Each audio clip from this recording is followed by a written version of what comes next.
అందరికీ జై శ్రీరామ్ అండి. భారత మాతాకు జై.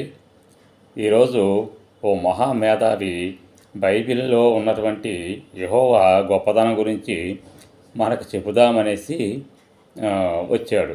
పంచె కట్టుకుని మరి వచ్చేసాడు, పైకి కట్టుకుని, కిందకు కూడా కాదు, పైకి కట్టుకుని వచ్చేసాడు. ఆ మహామేధావి ఏం చెప్తున్నాడో ఏంటి అనేది మీరే వినండి.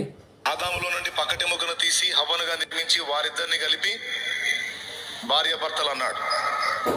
వాళ్ళిద్దరికి పిల్లలు పుట్టారు. ఒకటండి, ఇక్కడ ఇప్పుడు రక్తం పంచుకుని పుట్టిన వాళ్ళని తోడ పుట్టిన వాళ్ళు అన్న చెల్లెళ్ళు అంటారు. పేగు తెంచుకుని పుడితే కొడుకు తల్లి కొడుకులు అంటారు. మరి పక్కటెముకని నుంచి తీసినటువంటి వాడిని ఏమనాలి? ఒకటి ఆప్షన్ వచ్చేసి కూతురు వరుస అవుద్దా, చెల్లి వరుస అవుద్దా, తల్లి వరుస అవుద్దా. ఇప్పుడు నీకు తల్లి ఎవరు అని చెప్పేసి అవ్వను అడిగితే ఆదాముకు చూపించిందని చెప్పేసి అంటున్నాడు. అంటే అక్కడ తల్లి అంటే తండ్రే కదా, తండ్రి కూతుళ్ళు సెక్స్ చేసుకున్నారని చెప్పి అర్థమా? చూడండి సార్ మీరే. హేబెలుని కయ్యను చంపాడు అసూయ చేత. చంపిన తర్వాత దేశ దిమ్మరై పోతావు పో అని శాపం పొందాడు. శాపం పొంది వెళ్ళాడు. కయ్యను చంపినప్పుడు అండి యెహోవా ఏం పీకుతున్నాడు అండి? అక్కడ ఉన్నదే నలుగురు, ఇద్దరు కొడుకులు ఆదాము అవ్వ.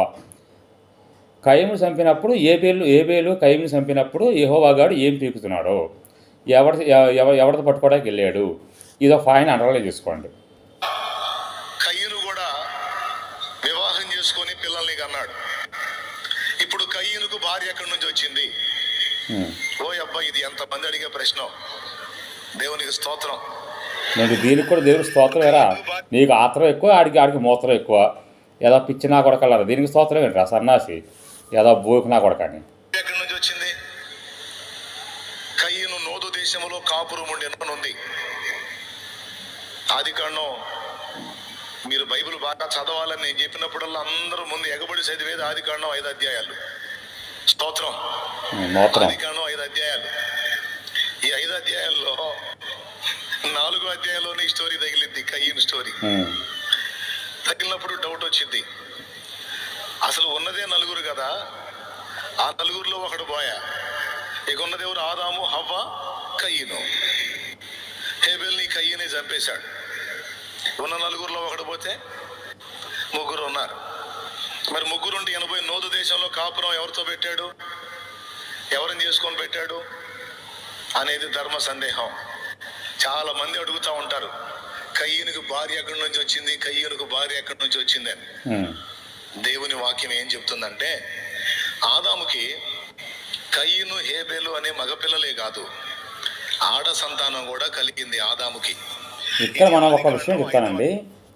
ఈ కయ్యను అనేవాడు పెద్దవాడు, ఇంటికి అదే ఆదాముకి అవకే పెద్దవాడు అనమాట. వీళ్ళిద్దరికీ జ్ఞానఫలం తినొద్దు అని చెప్పినటువంటి యెహోవా ఏం చేశాడంటే కనుమరుగైపోయాడు, కనిపించకుండా మాయమైపోయాడు. ఆ సమయంలో సాతాను రూపంలో వచ్చాడు. వచ్చి అవ్వని వాడుకోవడం మొదలెట్టాడు. ఆ తర్వాత వాడుకున్న తర్వాత గర్భవతి అయ్యింది. ఎవరు? అవ్వ. అయిన తర్వాత అప్పుడు పండు తినమని చెప్పి సలహా ఇచ్చింది కూడా వాడే, యెహోవా అని సాతాను గాడే. ఇది ఇక మూల కథ. ఆ తర్వాత పుట్టాడు. ఒకసారి మీరు చూస్తే ఉంటది, చూడండి ఒకసారి. ఆదికాండము 5వ అధ్యాయము. ఆదాము వంశావళి గ్రంథం ఇది. దేవుడు ఆదామును సృజించిన దినమున దేవుని పోలికగా అతని చేసెను. దేవుని పోలికగా అతన్ని చేశాడు. మగవానిగాను ఆడదానిగాను. కొన్ని మంచి విషయాలు మీకు మిమ్మల్ని ఇతరులు అడిగే వాటికి జవాబులు చెప్పడానికి అవసరమైన సంగతులు బోధిస్తాను. చదువురా. మగవానిగాను ఆడుదానిగాను వారిని సృజించి, వారు సృజింపబడిన దినమున వారిని ఆశీర్వదించి వారికి నరులని పేరు పెట్టెను. వారిని ఆశీర్వదించి వారికి నరులని పేరు పెట్టెను. ఆదాము 130 ఏండ్లు బ్రతికి తన పోలికగా తన స్వరూపమున కుమారుని కని అతనికి షేతు అని పేరు పెట్టెను. షేతునకు కనిన తరువాత ఆదాము బ్రతికిన దినములు 800 ఏండ్లు. అతడు కుమారులను కుమార్తెలను కనెను. అద్దుగో, కుమార్తెలను కనెను అన్న మాట అండర్లైన్ చేయండి. కుమారులనే కాదు, కుమార్తెలను కూడా కన్నాడు. ఈ శాపం పొందిన తర్వాత వీడు తిరగటం మొదలు పెట్టాడు. ఈ కయ్యను అనేవాడు, సేతు అనేవాడు సాతానికి పుట్టాడు. అది ఏబేల్ అనేవాడు మాత్రం ఈ ఆ ముసలోడికి పుట్టాడు. ఎవరికి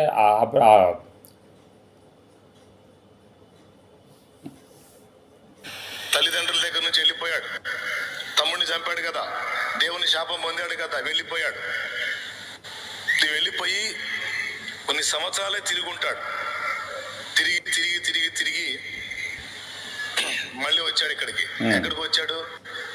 ఆదాం హవ్వల దగ్గరికి వచ్చాడు. వచ్చేటప్పటికి ఆదాముకి హవ్వకి షేతు పుట్టాడు, పెద్దోడయ్యాడు. కుమారులు కూడా పుట్టారు. ఆ కుమార్తెలలో ఒక ఆమెను తీసుకొని వివాహం చేసుకొని ఇక ఆమెతో మళ్ళా విస్తరణ కార్యక్రమాన్ని జరిగించాడు కయ్యను. లేకపోతే కయ్యనుకు భార్య ఇంకొక దగ్గర నుంచి రాదు, ఆదాము నుండే రావాలి. అదే అదే అదే మేము అడుగుతుంది, ఇదేం వరస? కయ్యను ఆదాముకే పుట్టాడు, మరి ఆదాము కుమార్తెలో ఒకదాన్ని కయ్యను పెళ్లి చేసుకుంటే అది తప్పుడు వరస అవుతుంది కదా. అట్లా అట్టెందుకు? శుభ్రంగా ఆదాము హవ్వల్ని చేసినట్టు ఇంకొక జంటను కూడా చేస్తే వీళ్ళ పిల్లని వాళ్ళకి, వాళ్ళ అబ్బాయిని వీళ్ళ అమ్మాయికి చేసుకుంటే వియ్యాలు వాళ్ళు ఉండేవాళ్ళు కదా, ఒక పద్ధతి ఉండేది కదా. అట్లా కాకుండా అసలు ఏంటిది? అంతా ఒకరి నుంచి రప్పించడం, వాళ్ళే పెళ్లిళ్ళు చేసుకోవటం, వాళ్ళే పిల్లలు కంటూ ఏంటిది? చండాలంగా వావి వరుస లేకుండా దరిద్రంగా. స్తోత్రం. ప్రశ్న క్లారిటీ ఉంది కదా? ఇప్పుడు జవాబు చెప్తా వినండి. ఎందుకు ఆ ప్రాసెస్? ఈ దరిద్రుడు చెప్తాడు జవాబు, మీరంతా వినండి. ఏం చెప్తాడంటే, ఏదో పెద్ద మనిషిలాగా వచ్చాడు పంచె కట్టుకుని ఏం చెప్తాడని చెప్పేసి మనం అంతా ఆతృతగా ఎదురు చూస్తున్నాం కదా. ఈ దరిద్రుడు ఏం చెప్తాడో మీరే వినండి. ఈ సన్నాసిన కొడుకు. ఇదే అపోస్తలుల కార్యం 17వ అధ్యాయంలో, అదే అధ్యాయంలో ఒక్కసారి చూడండి.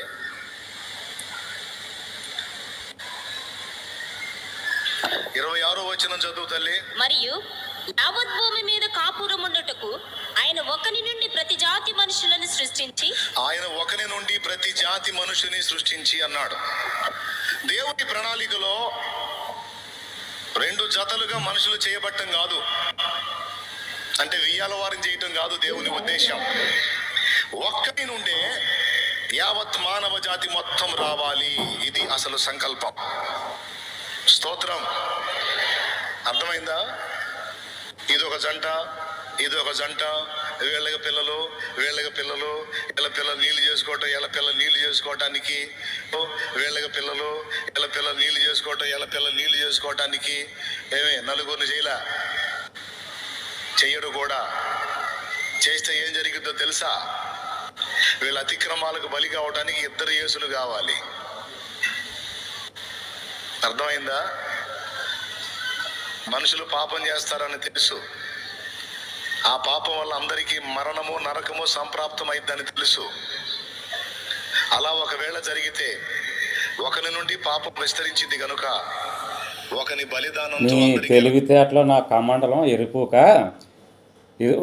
ఒకళ్ళ 2 జంటలు చేస్తుంటే వీళ్ళ పిల్లల వాళ్ళు, వాళ్ళ పిల్లల వీళ్ళు చేసుకున్నప్పుడు పాపం అనేది ఉండదు కదా లుచ్చా. అక్కడ మీ యెహోవా చేసిన దరిద్ర పని ఏంటంటే, ఒకే తల్లికి పుట్టినటువంటి పిల్లల చేత కాపురాలు చేయించాడు విధవ. అది కదరా నీకు తెలుసుకోవాల్సింది ఎరుపుక. అది తెలుసుకోకుండా 2 జంటలు చేస్తే యేసులు రుద్ర పుట్టాలి, యేసు పుట్టి మాత్రం ఏం పీకాడా, నా బొచ్చు పీకాడేంటి, పాపాల కోసం చచ్చాడని చెప్పి మీరు సొల్లు చెప్పడం తప్ప యేసు పుట్టింది మాత్రం ఎందుకు పుట్టాడా? తప్పిపోయిన ఇశ్రాయేలు గొర్రెల వద్దకు వచ్చారని చెప్పి అన్నాడే కానీ పాపుల కోసం వచ్చారే, పాపులు పిల్లలకు వచ్చారని చెప్పి అన్నాడు ఎదవా. ఏదో బోకు నా కొడతా. మళ్ళీ చెబుతాను, నీకు అర్థమైందో కాదో. మహామేధావి. ఒకని నుండి అందరూ వచ్చేటట్టు చేశాడు. ఫస్ట్ ఆదామును చేశాడు. హవ్వని మళ్ళీ ఇంకొక మట్టి తీసుకొని చేయదో చూడండి. హవ్వని మళ్ళీ ఇంకో ప్రదేశంలో ఇంకో మట్టి తీసుకొచ్చి చేయలా. ఆదాములో నుండే పక్కటి ఎముకను తీసి ఆ ఎముకను స్త్రీనిగా నిర్మించి తెచ్చాడన్నది వాక్యం. అంటే ఇప్పుడు కయ్యను హేబెల్లారా, మీ అమ్మ ఎవరు? ఇప్పుడు ఇక్కడ ఏమంటారంటే, ఈ ఆదాము పక్కడెముకల నుంచి తీశాడు కాబట్టి అవ్వ ఆదాముకి కూతురు వరుస అవుద్ది. అంటే ఆది కాండం నుంచి చూసుకున్నా కూడా ఈ దిక్కుమాల బైబిల్ పుస్తకంలో ఏంటి వాయు వరుసలు అనేది లేదని చెప్పేసి క్లియర్గా అర్థమవుతానే ఉంది ఇక్కడ. ఈ వాయు వరుసలు లేని పుస్తకం ఏదైనా ఉందంటే ఇగో ఈ బైబిలే. అగో వీడు చెప్తున్నాడు ఆ మాట కూడా. ఎటు చూపిస్తారు? ఎవరికెళ్ళి చూపిస్తారండి? హవ్వ. చెప్పండి, ఎవరికెళ్ళి చూపిస్తారు? మా అమ్మ ఈమె అని చూపిస్తారు. ఎందుకంటే ఆమెకు అన్నది కనుక. హవ్వ, నీ తల్లి ఎవరు అని అడిగితే ఎవరిని చూపించదో తెలుసా? ఆదామును చూపించింది.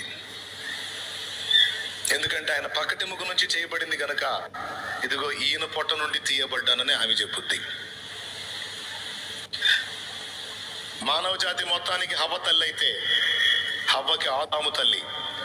అంటే ఇప్పుడు చూడండి లింకు, ఆదాము నుండి హవ్వ వచ్చింది, వాళ్ళిద్దరి నుండి యావత్ మానవ జాతి మొత్తం భూమి మీదకి వచ్చింది. కొండ గొర్రెలు ఆడేం చెప్పారు అర్థం కావట్లేదు, తప్పలు కూడా. ఎందుకు అలా చేశాడు? ఒకరి నుండి ఎందుకు రావాల్సి వచ్చింది జనాంగం మొత్తం? అంటే ఒకరి నుండి జనాభా విస్తరిస్తే, పాపం అంటూ పుడితే అది ఒకరి నుండే పాస్ అవుద్ది అందరికి. ఒకవేళ పాపం ఒకరి నుండి అందరికి పాస్ అయితే, ఒకని పాపం వలన, ఒకని అవిధేయత వలన పాపం అందరికీ సంప్రాప్తమైనట్లే ఒకని బలిదానం వలన అందరికీ రక్షణ కలుగునట్లుగా దేవుడు ప్లాన్ చేశాడు. గొప్ప ప్లాన్ చేశారా? చెప్తా పడతాను. అర్థమైందా? మళ్ళీ ఇంకోసారి చెప్పేదా? అర్థమైతే మర్యాదగా చేతులు ఎత్తండి, అప్పుడు ఇంకో దానికి పోతా. స్తోత్రం. నీకు దండోరా నాయన, అర్థమైందని చేతులు ఎత్తారు తొందరగా. అట్లా కాకుండా దెయ్యాల వారిని కూడా చేశాడు అనుకో ఆదాం హవ్వలకి, వాళ్ళు కూడా పాపం చేస్తారు కదా. అప్పుడు ఇద్దరు యేసులు కావాలి ప్రాణం పెట్టడానికి. మొత్తం ప్రోగ్రామ్ అంతా డబల్ అయింది. ఆ ఇబ్బంది లేకుండా ఒకరి నుండి అందరూ వచ్చేటట్టు చేశాడు. ఓకేనా? అందుకే ప్రారంభ దశలో వావి వరుస క్రమాన్ని లక్ష్య పెట్టలేదు దేవుడు. అదేంటంటే అసలు అట్లెట్లా చేస్తాడు? అసలు అయిన అర్థం కాకుండాను, చాండాలంగా, అసలుకి దరిద్రంగాను అట్లెట్లా చేస్తాడు? నువ్వెవరువయా చెప్పడానికి? అంటే నీవు చెప్పిన ఆజ్ఞలో దేవుడిని ఇరికించాలని చూస్తున్నావా, లేకపోతే దేవుడు చెప్పిన ఆజ్ఞలో నువ్వు నడవాలని చూస్తున్నావా? అందరూ ఆజ్ఞ ఉందిరా సుల్లిగా, అందరూ ఆజ్ఞ ఉంది ఇరుపుక. అరే నంజోడక, అన్న చెల్లెలు కాపురం చేసుకోవడం ఏంట్రా, తల్లి కొడుకులు కాపురం చేసుకోవడం ఏంట్రా, ఇరుపుక అని చెప్పేసి వాళ్ళు అడుగుతూ ఉంటే నువ్వెవరు అడగని చెప్పంటావు ఏంట్రా? ధర్మం అనేది ఒకటి ఉంటుందిరా, ఎర్రంజోడకని. నీ అమ్మ ఎరుపుకలు అమ్మట ఈ మొత్తం తెలియదురా ఎంజోడక నీకు, చెప్పరా? దేవుడు ఏది తప్పు అన్నాడో అది తప్పు, దేవుడు ఏది ఒప్పు అన్నాడో అది ఒప్పు. నోరు మూసుకొని వెళ్ళటమే నువ్వు. అట్లా అంటే మొహం పగిలిపోద్ది, మొహం పగిలిపోద్ది. అదనమాట ఈ నంజాగోడు చెప్పే సొల్లు వినకపోతే మొహం పగిలిపోద్ది. అది ఈ నంజోడు చెప్పేది. పిచ్చి నంజాగోడుకు, సిగ్గులే నంజాడుకులు.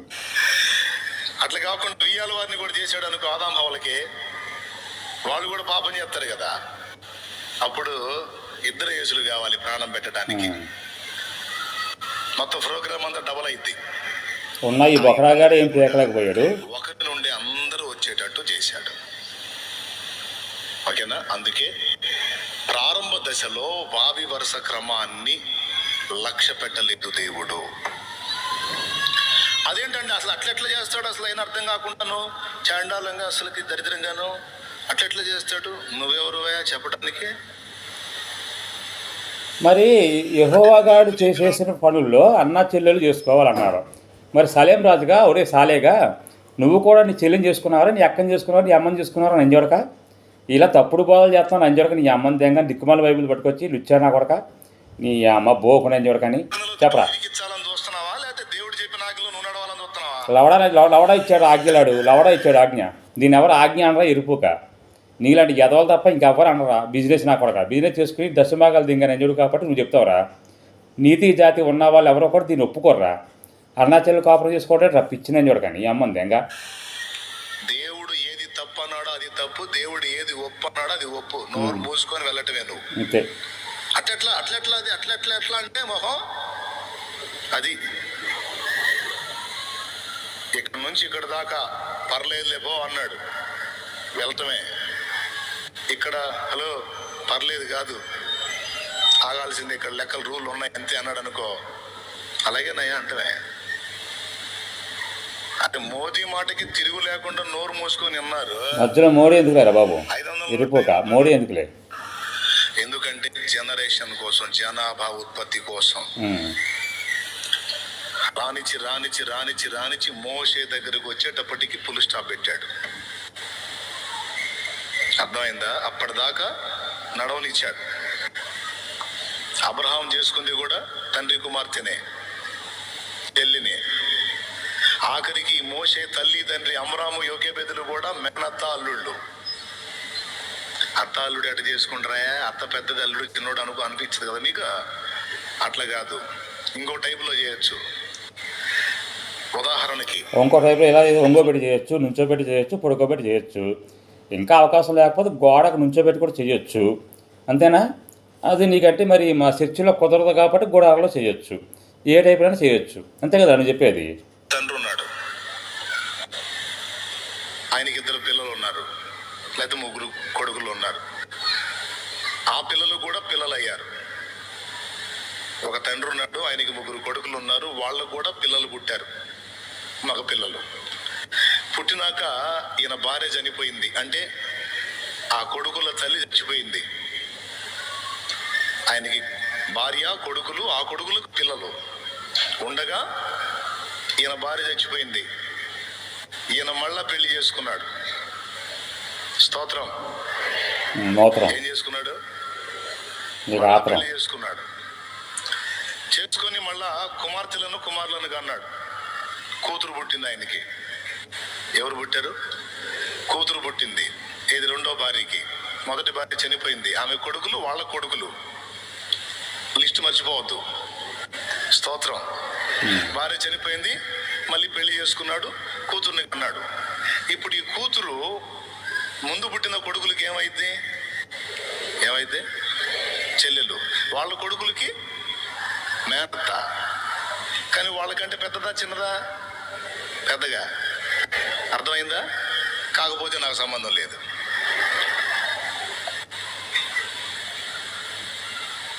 అమ్రాము తన మేనత్త అయిన యోకేబెదును పెండ్లి చేసుకొనెను అనుంది. మోషే తల్లిదండ్రి వరుస కూడా అదే, అంత తిక్కలుగా ఉంటుంది. ఎందుకంటే మీరు బైబిల్ చదవమని చెప్పినప్పుడు ఇక డౌట్లు స్టార్ట్ అవుతాయి. అసలు ఇదేందన్నా, ఈ వరుస ఏందన్నా? ఆయన తండ్రి కుమార్తెను చేసుకున్నాను అంటాడు, ఈయనేమో తండ్రి కూతుర్నే వచ్చి చేసుకుని పోయాడు ఈ కయ్యన్ అనేవాడు. మోషే తల్లిదండ్రులేమో అమ్రాము తన మేనత్త అయిన యోకేబెదును చేసుకుంటానే ఉంటుంది. చదివినప్పుడు ఎప్పుడైనా డౌట్ వచ్చిందా మీకు? అసలు చదివితే కదా రావటానికి. స్తోత్రం. అవునా? ఎవరిని చేసుకున్నాడు అమ్రాము? మేనత్త అయిన యోకేబెదుని. అక్కడ దాకా వదిలేశాడండి. మోషే దగ్గర పెట్టాడు ఇక ఫుల్ స్టాప్. ఆగిక్కడ నీకు ఎట్లా పడితే అట్లా చేయడానికి లేదు. అప్పటికి జనాభా ఉత్పత్తి అయిపోయింది. ఒకడు తన సహోదరి మానశ్చాదనం తీయకూడదు అన్నాడు ఇక లేవియ ఖండంలో. తన పినతల్లి మానశ్చాదనం తీయకూడదు, తన మేనత్త మానశ్చాదనం తీయకూడదు, తన తోడబుట్టిందని మానశ్చాదనం తీయకూడదు అని వరుస క్రమాన్ని అక్కడ తీసుకొచ్చాడు. ఆ కొత్త రూలు అక్కడ పాస్ అయింది. ఆ కొత్త రూల్ పాస్ కానంత వరకు పాత రూల్ ఓకే కదా. పాత రూల్ ఎప్పుడు తప్పైంది? అప్పటిదాకా చలామణిలో ఉన్న 500 నువ్వు చెప్పేది ఎట్లా ఉందంటారా? ఈ రూల్ దేవుడు అనేవాడు రూల్ పెట్టడం ఏంటరా ఎరుపుక? దేవుడు అనేవాడికి బంధాలు పెట్టాలి, బంధుత్వాలు పెట్టాలి, రక్త సంబంధాలని పెట్టాలి. ఈ రూల్ పెట్టడం ఏంటి? ఈ రూల్ మరి ఫస్ట్ ఏమైంది? అన్నా చెల్లెలు కాపురాలు చేసుకోకూడదన్న రూల్ నీకు తెలియదా? ఆ దేవుడు అనేవాళ్ళు ఇచ్చాగాడు తెలియదా? నేను చూడక నీ అమ్మ రూల్ పెట్టాడు. ఆ రూల్ పెట్టాక ఒక రకంగా, రూల్ పెట్టకముందు ఒక రకంగానా? నీ అమ్మ బోకునే చెప్పడా నీకన్నా సిగ్గులేదని నేను చూడక నీకు. కొత్త రూల్ పాస్ అయిన తర్వాత, పాస్ కాకముందు ఆ నోటే విలువ కలిగిన కుక్కలు రోడ్డు మీద కుక్కలు చేసుకుంటే అలా చేసుకోవడమే రూల్ పెట్టకముందు. రూల్ పెట్టిన తర్వాత మనుషులా ప్రవర్తించాలా? చెత్తనని చూడక తర్వాత పాత నోటు తేడా ఇద్ది, నేరం అయిద్ది. అలాగా కొత్త రూల్ పాస్ అయ్యి వావి వరుస క్రమంలోనికి వచ్చిన వాళ్ళం మనం. ఇప్పుడు మనం అప్పటి పాత నోటు రన్నింగ్ లో ఉన్న కాలాన్ని చూసి అసలు అట్టెట్ట చేస్తాడు దేవుడు అంటే, కొత్త రూల్ పాస్ అయిన తర్వాత పుట్టినోడు రా నాయన నువ్వు. ఇప్పుడు నీకు 500 నోట్ అంటే సిమెంట్ కలర్ లో కనపడిద్ది. అదే పాత నోట్ల కాలంలో నువ్వు ఉంటే 500 నోట్ అంటే ఏ నోటు కనపడిద్ది, ఏ కలర్లో కనపడిద్ది? 1000 రూపాయల నోట్ అంటే ఇప్పుడు నీకు ఒక కలర్లో కనపడిద్ది. అప్పుడు 1000 రూపాయల నోట్ అంటే అసలు 1000 రూపాయల నోట్ ఏడుంది? ఇప్పుడు 2000 నోట్ ఉంది. స్తోత్రం. ఏమన్నా అర్థమవుతుందా నేను చెప్పేది? ఎంతమందికి అర్థమైంది?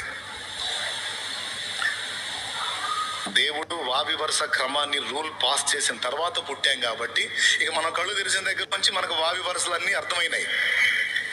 కానీ మనకు ముందున్నటువంటి పూర్వ దినాల్లో అజ్ఞాన కాలము, దాన్ని చూసి చూడనట్టుగా దేవుడే రఫ్ అండ్ టఫ్ వదిలేశాడు. దేవుడు వదిలేసిన దాన్ని మనుషుడు పట్టుకోకూడదు. రాసుకో ఏం రాసుకోవాలి? దాన్ని మనుషుడు నేరముగా ఎంచకూడదు. ఎంచితే ఏమైతే కొండ ఏమైతే పగిలిపోద్ది. దేవుడు ఏది నేరం అన్నాడు అదే నేరం. దేవుడు వదిలేసి దాన్ని పట్టుకోకూడదు. దీనికి నిరూపణగా మీకు అపోస్తల కార్యములు 10వ అధ్యాయం చూస్తే, దేవుడు పవిత్రమని ఎంచిన వాటిని నీవు అపవిత్రమని ఎంచకూడదన్నాడు. అపోస్తల కార్యం 10, 4 చెంగులు పట్టిన దుప్పటి వంటి దుప్పటి ఒకటి దిగింది పేతురు ముందుకి. అందులో చతుష్పాద జంతువులు రకరకాలుగా ఉన్నాయి. పేతురు చంపుకొని తిను అనే స్వరం వినబడింది. ఒక పవిత్ర జంతువును చూపించి చంపుకొని తినమన్నాడు. వెంటనే పేతురు అంటున్నాడు, ప్రభువా, నిషిద్ధమైనది అపవిత్రమైనది ఏది కూడా ఎన్నడూ నా నోట పడలేదు, ఎంత పవిత్రునో నీకు తెలియదా అన్నాడు. దేవుడు పవిత్రపరచిన వాటిని అపవిత్రమని ఎంచకూడదు అని వార్నింగ్ ఇచ్చాడు. వచనం చదువురా సలమమ్మ.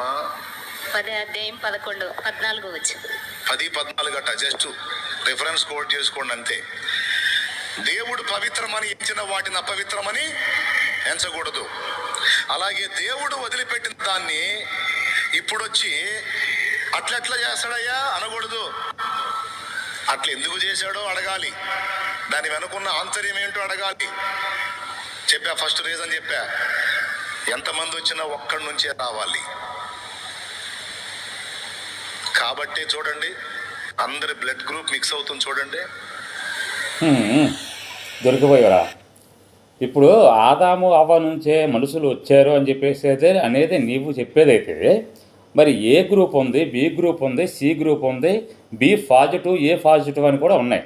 మరి బ్లడ్ గ్రూప్లని ఎవరైనా నీ అమ్మని దింగినోడియారు, ఇక నీ పిల్లని దింగినోడి నేను చూడక ఒకే రకం బ్లడ్ గ్రూప్ ఉండాలి కదరా. ఎవరికున్నా కూడా అంత అన్ని రకాల బ్లడ్ గ్రూపులు ఎలాగ వచ్చినాయిరా ఎరుపుక నంజా కూడా నీ అమ్మని దేంగా చెప్పు.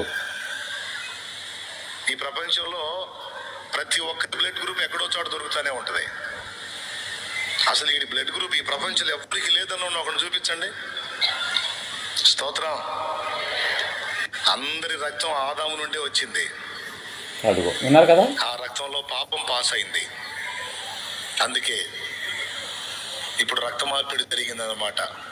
పాపము నిండిన రక్తం ఆదాముది. ఆ రక్తం పంచుకొని పుట్టిన మనందరం మనలో ప్రవహిస్తున్న రక్తం పాపపు రక్తం. ఆ పాపపు రక్తంతో పుట్టాం కనుకనే పాపం చేస్తా ఉన్నాం. అందుకే ఈ పాపుల పాపాన్ని విమోచించడానికి ఏ పాపము లేని పరిశుద్ధుడు తన పవిత్ర రక్తము చిందించి మన పాపాలకు ప్రాయశ్చిత్తం కలుగజేయటమే గాక తన శరీర రక్తములను త్రాగనిచ్చాడు. నా శరీరమును స్వీకరించండి, నా రక్తమును కూడా స్వీకరించండి అని ఇందాక బలలో చేసామే. అది రొట్టె ద్రాక్షరసంగా అట్టనుకుంటే అదే నీకు విశ్వాసంతో అది యేసు శరీరము రక్తం అని తీసుకుంటే అది శరీరంగాను రక్తంగానే మారింది. నమ్ముట నీ వలన అయితే నమ్మువానికి సమస్తము సాధ్యమే అని వచ్చిన కింద అది అలా అయింది అనమాట. మార్కు సువార్త 9 ప్రకారం. హల్లెలూయా.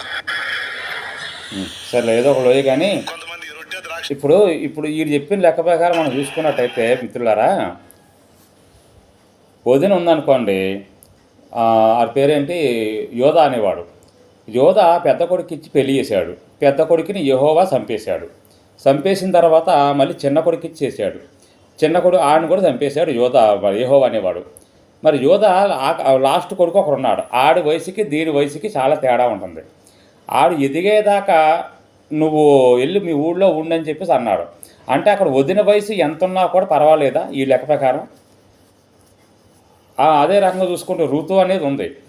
ఋతు మా అత్తగారు ఏమంటుందంటే, నేను ఈ వయసులో పెళ్లి చేసుకుని లేదా ఒక పురుషుడిని కూడి ఒక మగపెడ్డని కన్న తర్వాత ఆడు ఎదిగి పెరిగి పెద్దవాడు అయ్యేంత వరకు మీరు ఉండగలరా, మీరు ఉంటారా అని చెప్పి అడిగింది. అంటే ఈడు వయసు అప్పటికి 19 సంవత్సరాలు వస్తే దీని వయసు ఎంత వస్తుంది? 40-45 వస్తాయి.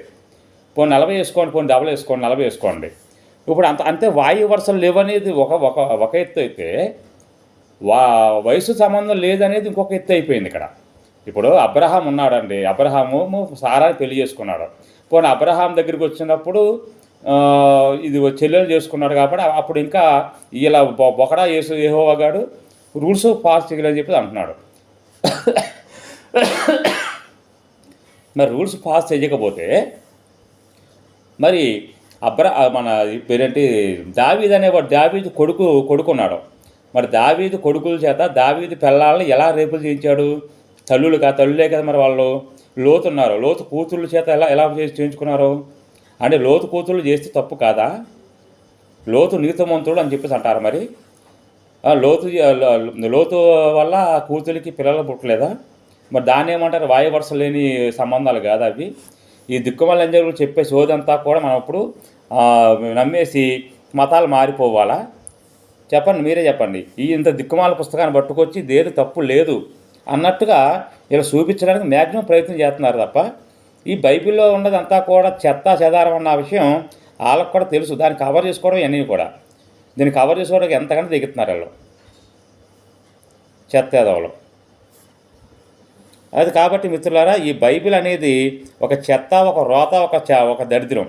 ఈ దరిద్రమైన పుస్తకాన్ని మనం ఏం పట్టుకోని అవసరం లేదు. ఇది పట్టుకుని మనం ఏమీ తెలుసుకునే అవసరం మనకేమీ లేదు. ఈ దరిద్ర పుస్తకం కోసం మనం ఏం ఆలోచించక్కర్లేదు. కాబట్టి మిత్రులారా, ఎప్పుడూ కూడా ఈ బైబిల్ అనేది దారుణమైన పుస్తకం ఇది. అందరికీ నమస్కారం. ఒక స్త్రీకి భర్త చనిపోయినాక పిల్లలు లేకుండా మరిది చేత చేసే ధర్మాన్ని మరిది ధర్మం అంటారు. ఇంకొక విషయం ఏంటంటే, మరిదికి వదినకి వయసు వ్యత్యాసం ఎంతైనా ఉండవచ్చు. ఒకవేళ వదినకి 40 సంవత్సరాలు ఉండి మరిదికి 20 సంవత్సరాలు ఉన్నా సరే ఆమెతోటి పెళ్లి చేస్తారు, ఆమెతోటి శయనించవచ్చు, అతని ద్వారా ఆమె పిల్లల్ని పొందవచ్చు అని మనకి ఉదాహరణ కావాలి అనుకుంటే రూతు గ్రంథం 1వ అధ్యాయంలో దొరికింది. అది కూడా మీకోసం స్క్రీన్ షాట్లో యాడ్ చేస్తున్నాను, చూడండి. ఆమె ఇక్కడ రూతు యొక్క అత్త నయోమి చెప్తుంది, అమ్మా మీ భర్తలు చనిపోయారు కాబట్టి మీరు వెళ్ళండి. ఆల్రెడీ నేను ముసలిదాన్ని, నేను వయసు ఉడికిపోయిన దాన్ని.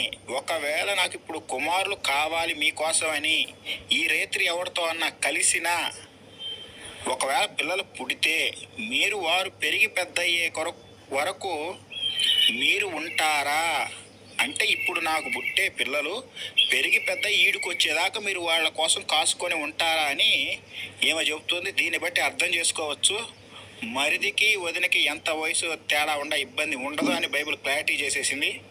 ఇక బంధుధర్మం అంటే, ఇలా మరుదులు లేనప్పుడు ఆ చనిపోయిన భర్త యొక్క వంశాన్ని నిలబెట్టడం కోసము ఆమె యొక్క ఆస్తిని ఎవడైతే అతి దగ్గర బంధువైనవాడు ఎవడైతే సాధిస్తాడో అతడే ఆమెను కూడా పెళ్లి చేసుకుంటాడు. పెళ్లి చేసుకొని అతనితో సంతానాన్ని పొందడం జరిగిద్ది. అలా పుట్టిన సంతానంలో మొదటి సంతానం చనిపోయిన భర్త యొక్క సంతానంగా ఎంచుతారు. దీనినే బంధువుని ధర్మం అంటారు. ఒకవేళ అతి దగ్గర బంధువు కాదన్నప్పుడు ఆ తరువాత స్థానంలో ఉన్న బంధువు ఆ స్థానాన్ని తీసుకోవడానికి అవకాశం ఏర్పడింది. ఇది రూతు గ్రంథంలో బోయాజు రూతు యొక్క సంబంధంలో క్లారిటీగా మనకు అర్థమైంది అని ప్రతి ఒక్కరూ చూడండి, తెలుసుకోండి. ఇలాంటి గొప్ప గొప్ప ధర్మాలు, గొప్ప గొప్ప విలువలు ఉన్న మన పరిశుద్ధ గ్రంథాన్ని ప్రతి ఒక్కరూ 1కి 10 సార్లు చదవండి. దానిలో ఉన్న పరిశుద్ధతను తెలుసుకోవాల్సిందిగా ప్రతి ఒక్కరిని. అదండి మిత్రులారా, చూశారు కదా ఇప్పుడు దాకా. కాబట్టి ఈ బైబిల్ అనే దాన్ని ఎక్కడా కూడా మనం ధర్మాన్ని వెతకడానికి అవకాశం లేదు. బంధుత్వాలు, రక్త సంబంధాలు వెతికే అవకాశాలు ఎక్కడా కనబడవు. పశువుల కంటే దారుణంగా ఉన్నటువంటిది ఈ దిక్కుమాల బైబిల్. ఆజ్ఞలు ఇచ్చాడే కాదు, ఒకటి ఈ జరిగినటువంటి ఈ అక్రమ సంబంధాలు ఏవైతే ఉన్నాయో అవన్నీ కూడా దేవుడి యొక్క అంటే యెహోవా యొక్క ప్రణాళిక. అంటే ఆదాము నుంచి లెక్కేసుకున్నా కూడా ఈ నేటి వరకు కూడా ఏంటి ఈ బైబిల్లో ఉన్నటువంటి సందర్భాలు ఏవైతే ఉన్నాయో అక్రమ సంబంధాలు, అన్న చెల్లెల సంబంధాలు కానీ, తల్లి కొడుకు సంబంధాలు కానీ, వదిన మరుదుల సంబంధాలు కానీ ప్రతిదీ కూడా యెహోవా యొక్క అంటే యెహోవా వారి గొట్టంగాడి యొక్క ప్రణాళికే అని చెప్పి క్లియర్గా అర్థమవుతుంది కదా. ఇదండి మిత్రులారా. అందరికీ జై శ్రీరామ్. భారత మాతాకు జై.